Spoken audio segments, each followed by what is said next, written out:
નમસ્કાર, આપ જોઈ રહ્યા છો યુટીસી ન્યૂઝ।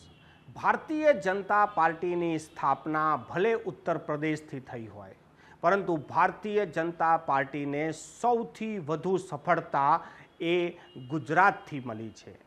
ગુજરાતમાં ભારતીય જનતા પાર્ટીનું શાસન પાછલા 28 વર્ષથી છે।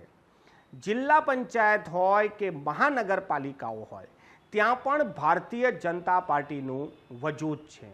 એટલે એક તરફ કહેવા જઈએ તો તળિયાથી લઈને નળિયા સુધી ભારતીય જનતા પાર્ટીનું શાસન છે। દેશના વડાપ્રધાન અને ગૃહપ્રધાન પણ ગુજરાતથી છે। ત્યારબાદ પણ ગુજરાતની જનતાએ વર્ષ 2022ની વિધાનસભાની ચૂંટણીમાં 172 સીટોમાંથી 156 સીટો ભારતીય જનતા પાર્ટીને જીતાડીને આપી। એટલે આજ દિન સુધીની ઇતિહાસની આ સૌથી મોટી જીત હતી। ત્યારબાદ પણ ગુજરાતને એ લાભ કેમ નથી મળતા જે ભારતીય જનતા પાર્ટીના શાસનમાં પડોશી રાજ્યોને મળે છે? આ સવાલ ઘણા દિવસથી ઉઠી રહ્યો હતો, પરંતુ આજે આમ આદમી પાર્ટીએ આ જ મુદ્દે કલેક્ટર ઓફિસમાં એક આવેદનપત્ર આપ્યું છે કે જે લાભો ભારતીય જનતા પાર્ટીના શાસનમાં પડોશી રાજ્યોમાં મળે છે તે ગુજરાતને કેમ નથી મળતું। વાત આપણે રાજસ્થાનની કરીએ તો રાજસ્થાનમાં 500 રૂપિયામાં ગેસનો સિલિન્ડર આપવામાં આવે છે। મધ્યપ્રદેશની વાત કરીએ તો ત્યાં દીકરીઓને દર મહિને 1000 રૂપિયાની આર્થિક સહાય મળે છે। ત્યારે હાલ જ મહારાષ્ટ્રની વાત કરીએ તો મહારાષ્ટ્ર સરકારે પણ યુવાનોને મોટી રાહત આપી છે।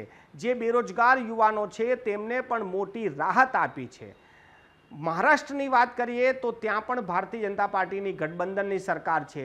મધ્યપ્રદેશમાં ભાજપની સરકાર છે, રાજસ્થાનમાં ભાજપની સરકાર છે। તો પછી ગુજરાતને આ તમામ લાભો કેમ નથી મળતા? ગુજરાતની જનતા ખોબે ખોબા મત આપે છે। ગુજરાતની જનતાએ તો હાલની જ લોકસભાની ચૂંટણીમાં પણ 26માંથી 25 બેઠકો જીતાડી છે। તો ગુજરાતમાં આ પ્રકારેના લાભ ભાજપ કેમ નથી વિચારતું? શું ગુજરાતની જનતાને આ પ્રકારના લાભનો કોઈ મોજ નથી? શું જનતા એવું ચાહે છે કે આ રેવડી છે, મફતની રેવડીઓ ગુજરાતની જનતાને જોઈતી નથી?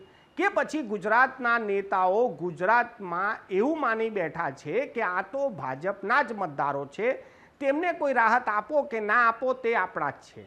આ તમામ વસ્તુઓની ચર્ચા લોકો કરી રહ્યા છે। આમ આદમી પાર્ટીએ આજે આ વાત ઉઠાવી દીધી છે કે પડોશી રાજ્યોમાં જે રાહતો ભારતીય જનતા પાર્ટીની સરકારોમાં જ મળે છે તે ગુજરાતમાં કેમ મળતી નથી?